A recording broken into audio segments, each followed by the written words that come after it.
Hello and welcome to episode 7 of Interview with a Greyhead, the conversation that will hopefully give you a nugget of advice that will encourage you to take action when it comes to your career. This week, I'm in conversation with Andy Kilgour. Now, Andy and I go way back when we both worked for Accenture. Andy has worked in service management for over 30 years, starting his work in help desks, progressing to service manager, and today he's now a service director. Throughout Andy's career, he has worked in various public and private sectors, including retail and finance, while today he works for one of the largest IT companies in the world, servicing a major UK government department. It was great to catch up with Andy again, and I hope you enjoyed our conversation. Morning, Andy. Hi, how are you? I'm doing good, Paul, yourself? Yeah, good. Listen, it's great seeing you. You too. Thanks for being part of the series. It's important. For some context, you and I worked, I was just thinking about it, it's early 2000s, sort of going into... It was, yeah, around 2003 to 2005. Yeah. And since then, we worked for Accenture, which was great. It's fantastic times. And then you moved on and you've had quite a successful career in Capgemini. So thanks for doing this. I really appreciate it. The whole Greyheads is about helping people, learning from your experiences, and you've got great experiences. That's why I got in touch. And for a nugget of information for someone to take away, to maybe help them in their career. And that's what I'm doing. So Greyheads, bit tongue in cheek. You've got more hair than me. That's grateful. It's 10 questions, 10 answers, something fairly quick, something fairly snappy. So I've sent you the questions. So let's jump into it. Let's jump in. Crack on. Question number 1. So I'm not a man who went to university. So I never planned my career. And for me, the question is around planning your career. Some people go to uni. The example that I use is if you're a doctor, it's a very prescribed course that you go on. It's 7 and 8 years, and it's very unlikely that you're going to give that up. You're going to become a doctor. Yeah. Some people, I was speaking to a potential client the other day there who done politics, a degree in politics, but he wants to leave all that and start a clothes brand. A completely different. It's completely different. He's got no idea what to do and how to do it. But the whole planning cycle of your career, what's your perspective and what's your views on that? Well, you and I have had similar backgrounds, Paul. I mean, I was exactly the same. I mean, academically, I did well at secondary school, and my parents wanted me to go to university, but I just wasn't one for sitting and studying and learning. It just wasn't my type of thing that I wanted to do. So I like you, just left it, and I, like you say, fell into a career. I've been very fortunate. I've been in the right place at the right time in a lot of things that's happened to me. But equally, sometimes you just got to make those opportunities for yourself. I mean, I've taken a punt sometimes on roles that maybe weren't the right ones for me, but turned out they were the right roles. Yeah. Okay. So there's nothing to say that you should do one or the other. I do agree having some sort of plan is better than no plan at all. Not everybody's potentially as fortunate as we are from that perspective. But I mean, my way of looking at things is that when you're young, you don't really know what you want to do. You don't know what all the jobs in the world are. And as you've referred to there, Paul, people say, I want to be a doctor or a fireman or a policeman, because these are the things that people see in their day-to-day lives. But there are so many other jobs and industries out there people just don't know about. So the thing from me is I would always advise anyone to just go and speak to people, any family, friends. If you're still at school, speak to your careers advisors, big brothers, sisters. Just get as much research as you can and try and find out as many things and understand what it is you need to do if you want to be a success in that. Equally, if you do go into a career, as you've alluded to there as well, that you don't think is right for you, don't be afraid to change. At the end of the day, as I say, everybody has an idea at the beginning of what they'd like to do, but as you go through life, things change. There's just this pandemic over the last 18 months, people have refocused their lives, and we've seen it everywhere where people are starting up their own businesses that they probably never would have done before. So just because you do something you don't think it's for you doesn't mean you can't change. But my advice, just do a bit of research, do a bit of planning, talk to people, but never be afraid to change.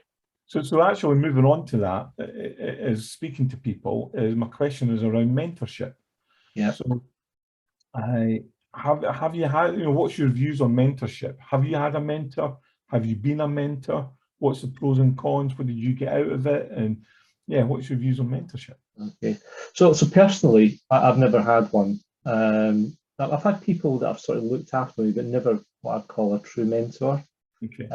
But then equally, I never really searched one out either. So pretty much that's about my own bag rather than blaming anyone else for not looking after me.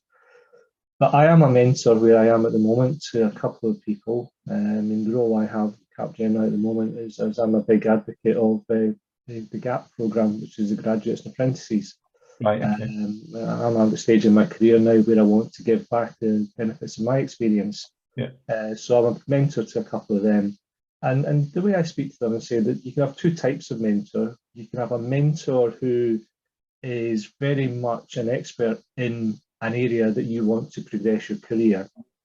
But I also think it's equally important to have a mentor that doesn't know you and someone who maybe isn't an expert in what you are. That way you can get two bits of advice, one on the technicalities of what do I need to do to progress in this career path, versus someone that's really just a pair of ears to listen to you about, I'm having some problems at work, I'm finding this a bit difficult, and they can just give you that truly independent advice. So I think there's two types of mentor, and from my perspective, I think it's good to have one of each if possible. But I would definitely say have a mentor or ask someone to be a mentor. And sometimes it's actually better to ask someone that maybe you don't get along with quite so well at work, because they will definitely be more genuine with you. That's a great point. Because sometimes most of us, we tend to go to people we know and like because we like to have our backs rubbed and say, oh, well done, mate, you're doing really well. But when it comes to things like career progression, sometimes you need that honesty and the truth about, this is what you truly need to do, and you're maybe not quite there yet. So there's a reality check. So it's a reality check. And it's a great point to be honest with yourself, in a sense, to recognise, definitely, they might not like me, but they've got greater experiences than me, and I could learn from that. Yeah, and that's one thing I've learned as well is like a lot of companies, we have an annual appraisal cycle, and I go and I deliberately seek out someone that I maybe haven't got on with, or maybe someone there's been a bit of tension or conflict, and ask them for feedback, because you need to get that truly rounded perspective on life, because not everybody likes everybody. I think that shows great maturity in someone to do that. It does. It definitely does. Cool. Okay, thanks. The next point is around values. What values have you worked by and lived by? Yeah. When I was reading through this question, you asked me this, that was one of the things I was trying to think about. I think the biggest one for me is honesty. And that comes in many, many forms. As you just said there, Paul, it's being honest with yourself. It's making sure you're on. But the one thing I always say to people is never ever lie. If you're in a bad situation at work, the worst thing you can do is lie your way out of it. Because you'll get caught out, and it's the worst of worlds if you do get caught out.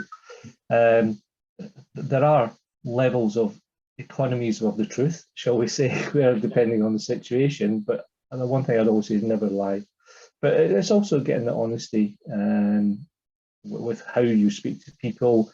It's treating people with respect as well. We all want to be treated with respect ourselves, so give to others as you'd expect to get to yourself. So honesty and respect, I think, are probably the two biggest ones from my perspective.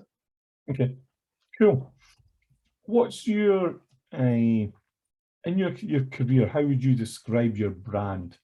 What's your style? And I'll send you a link on leadership styles and stuff. But how would you describe it? How would you describe yourself, and what would others say about your style? Yeah. So from my perspective, I'm a fairly open guy. I tend to put my heart on my sleeve, and I won't always say everything exactly as it is. There's information people need to know, and there's information people don't need to know.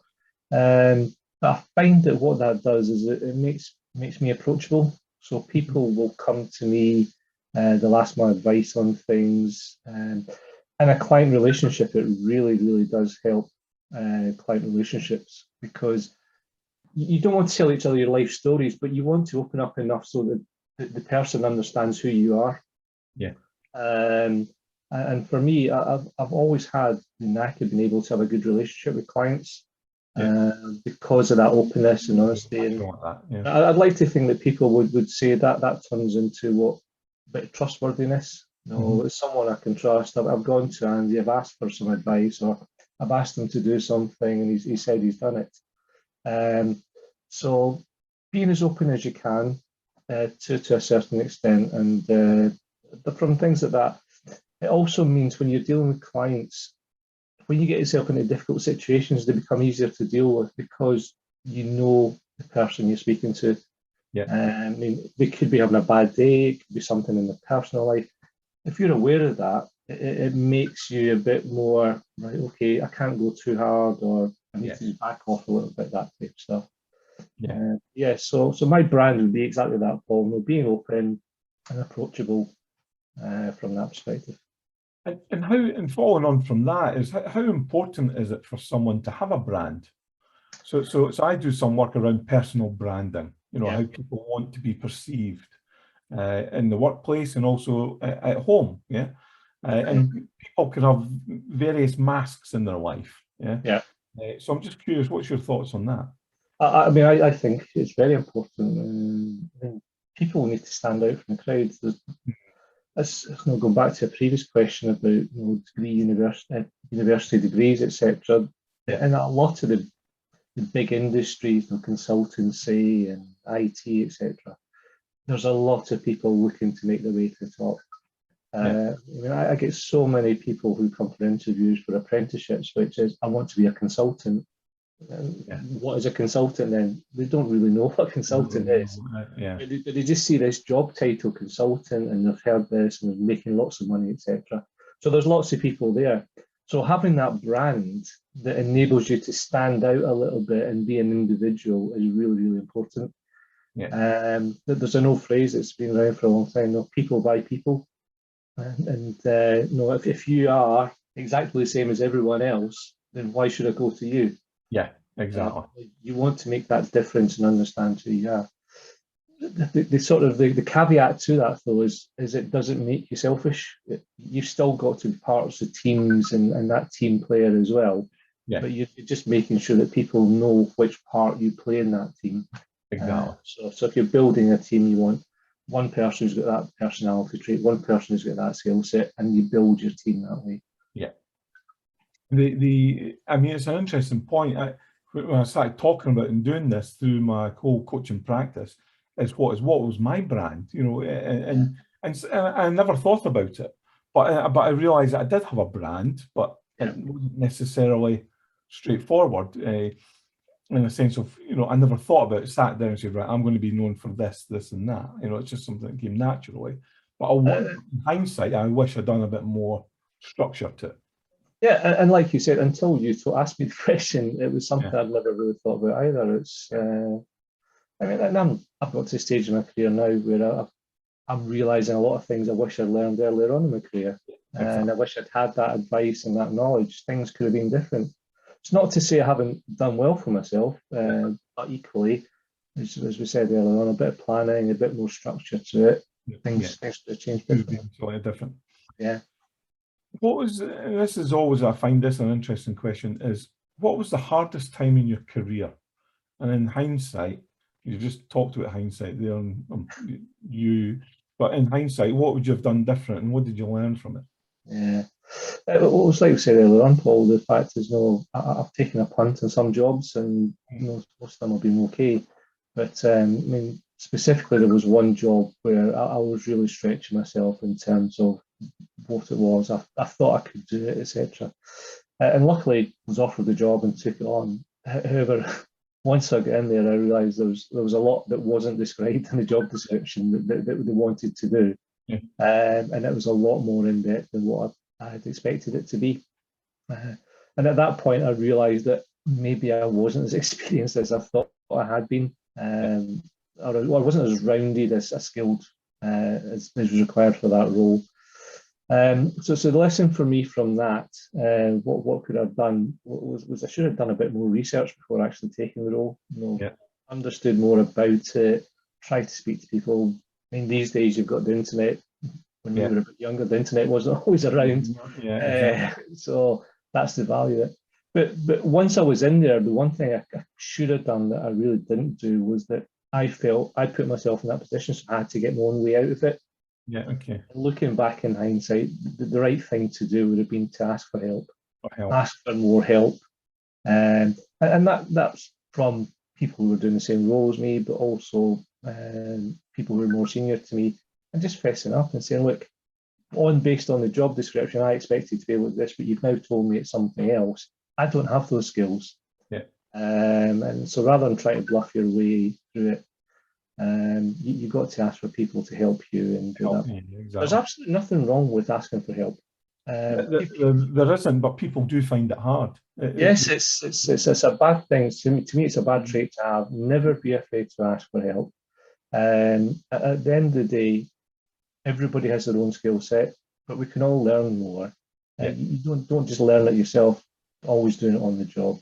People need to help sometimes just to play it through. I mean, for example, my learning style is if you gave me a manual, I'd struggle to understand what to do. I can read it and I'd understand it. But I'd rather someone physically showed me. Yeah, exactly. That's how I do it. I learn by watching. Yeah. So we've all got different styles, but the key thing is just asking for help and making sure that you've got the tool set you need to be able to do the job you're doing. Do that. And on a similar sort of vein then from that is networking. You know, how important is networking to you? Because you can have various types of networks for different reasons, to ask people for help, maybe, for example, or to help you progress in your career, or maybe sell something to someone. Or so what's your view on networking and how you approach that? Yeah, I mean, networking is important these days. It's without doubt. I mean, as we all know, LinkedIn is a major networking tool that's out there, and you just need to go onto LinkedIn and just see how many people are there, and it's building your network for you just by this person, and by association you should know that person, etc. So networking is invaluable. And again, using another old adage as well, sometimes it's not what you know but who you know. And I mean that in a genuine way, so much as it's not looking to get favours or favouritism because of who you know. At the end of the day, if you're going for a job, you don't want to be given it on favouritism. You want to get there on merit and because you can do it. Personally, I was a bit late to the party coming to that one. It's something I wish I'd done a lot better when I was younger, was build those networks. I mean, give you an example. I am not in touch with anyone I used to go to school with. And yet I had some really strong friendships when I was at school. But as I've grown up and moved around, etc., I haven't remained in touch with a lot of people. Obviously, through social media now, etc., you can see them and you can do that. But you just realise that, gosh, I wish I'd stayed in touch with that person. So that's a friendship network. But equally, when you're in business, having a business network is truly helpful as well. I mean, and I've contacted people I used to work with for my current role, nothing to do with the job I'm doing, but I know they've got a bit of advice or help that they can give me. I help you with, they're quite happy to do so from that perspective. So, and of course, through networking, I've contacted you for exactly, and from my perspective as well, you've got to make a network happen. You've got to put it out there and happen. So to use all the tools you've got available to you, things like obviously you've got the IT tool like LinkedIn, etc., etc. But if you're in a workplace, and obviously a lot of people not at work at the moment, but when you're in a work environment, do things like volunteer for activities at work, things that will put you in a situation with people you may not necessarily know. Get to know them. This might sound really, really bizarre, but we do it in our places. we have some tables which is designated. If you want to come and sit here to have a chat, go and sit at it. Yeah. So it's people who may be lunching on their own, they just want to chat with someone, you go and sit beside them. Yeah. Again, it's a great way just to meet people. You meet them socially first. Yeah. And then from there, who knows where that leads to. So it's just not being afraid to put yourself out. It won't just happen for you. You've got to put some effort into it. Exactly. One thing on networking that I always remember was the client that we left. The new boss introduced everyone had to wear a lapel badge of their name. Yeah. And I think at first I thought, what the heck, that sounds a bit ridiculous. But actually, it was fantastic because when somebody walked into the lift, they could go, "Oh, hi Tracy," or "Hi Stephen." It was breaking down barriers just by putting a name badge on. And if you ever go to a shop in America, most American customers, when they see an employee with a name badge, they will actually call them by their name. Oh, by their name. Yeah, exactly. So it's a great way for networking. Yeah, definitely. Sometimes a person can take a stretched assignment. And what I mean by that is, you as a leader, you might have a piece of work and you need something to be done. And somebody who thinks that they can do it, and they might put their hand up and say, actually, do you know what? I want to get out of this pigeonhole. I want to be able to show that I've got different skills because I want to maybe get promoted, or I want to do something different. Yeah. So maybe let me do the stretched assignment. What's your views on people doing that? So from my perspective, it's great to see people do that. It shows a real willingness for people to potentially take themselves out of the comfort zone. Mm-hmm. I mean, where I work, again, it's a broad spectrum of people at different stages in their career. And we've got quite a lot of people who are really good at their job, want to come in and do a good job, but that's all they want to do. That's all they want to do, yeah. They're happy, and companies need people like that. They are the consistency that makes sure that the place takes over. But equally, you need to have people who are a bit more dynamic and people that want to move forward and become the future leaders, etc. So I think anyone that does it, great. What I would suggest, like previous questions, do a bit of research on it first if you can. Just understand what it is you're letting yourself in for. From that perspective. But in terms of the plus side on that, the one thing it can do is it can actually give you that confirmation of where you are at in terms of your skills and your capability, etc. And if it does work, it's a great confidence booster. The fact that you've been able to pick up something you weren't doing previously, and you can demonstrate you can do it. The obvious downside to that is if you do it and it all goes completely wrong, it can knock your confidence, and it may give you that, why was I wrong, blah blah blah. But as I say, just try and understand a bit about it before, speak with others about it as well. And at the same time, while some things may be a great opportunity, if it doesn't feel right, don't just do it for the sake of it. It's got to feel right for you, and it's got to be the right time. I think adding to your comments around research and past comment about asking for help is also the maturity to maybe accept you're going to fail, that you might fail. But you're ready for that. You'll try your best not to fail, but you might fail, and therefore, it's how do you fail, learn, and progress? Yeah, how do you move on from that? And by asking for help and putting the flag up to say to the manager or the leader or whoever it is actually, I think I really can do this, but you need to accept that I might need a bit of development here, a bit of support. Definitely. Yeah. I think it was at Thomas Edison, before he invented the light bulb. We had lots of different attempts that didn't work. And somebody posed a question to him and said, "No, do you feel a failure?" And he said, "I was never a failure." He said, "I just found lots of different ways not to do something. Or I found the right way to do it." And that's the way to do it. It's exactly as you say, Paul. We all have different development progression, and the best way of learning to do something right is to find out the wrong way to do it. I'm not suggesting people deliberately fail. No. But it's again, one of the things I say to some of the youngsters when they join, is that exactly along those lines, which is when people get up in the morning and they go to work, they don't wake up and say, I'm going to do a bad job today. Yeah. That's not what they say.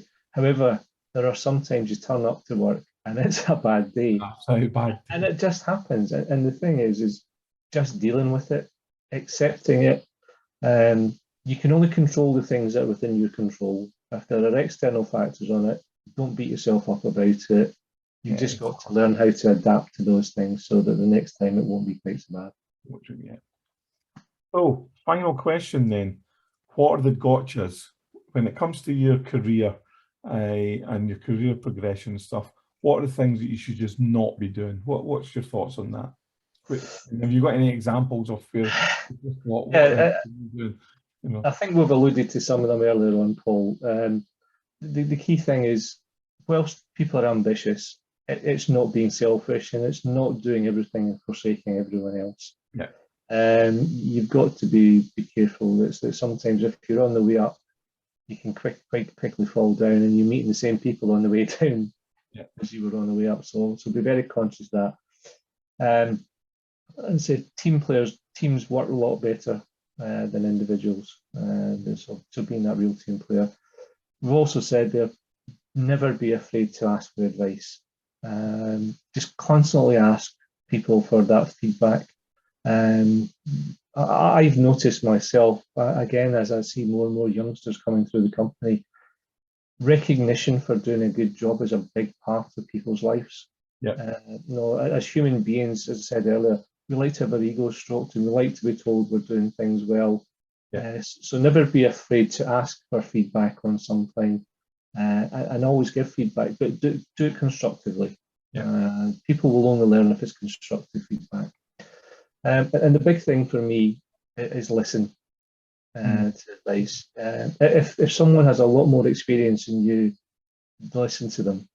Yeah. You may have read textbooks, all sorts of things, but that person's got real life experience. Real life experience, yeah. I mean, as human beings, we've got 2 ears in one mouth for a reason. You listen twice as much as you speak from that perspective. So that would be the sort of key things for me, Paul. Brilliant. Well, that's great. 10 questions, 10 answers. That's been brilliant, Andy. Oh, it's been good to catch up. Thank you very much. Not a problem at all.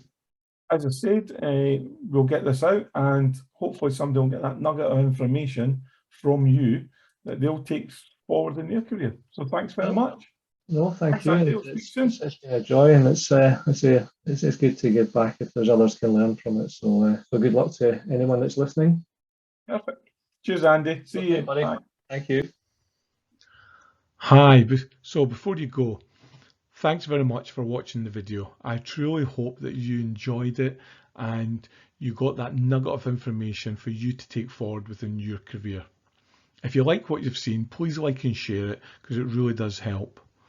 In the intro video, I talked about taking action. Well, at Two Saints, we offer a career coaching program. The program is designed to help individuals truly learn about themselves, truly have a deeper understanding of their strengths and their weaknesses.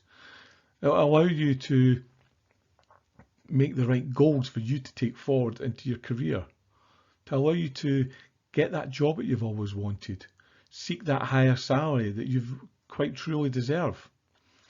If you think career coaching is something that you'd like to learn more about, follow the link that's on the page, sign up to our webinar, which we run on a Tuesday and a Thursday, which gives you a good overview of the program and why career coaching is good for you. Cheers now. Bye.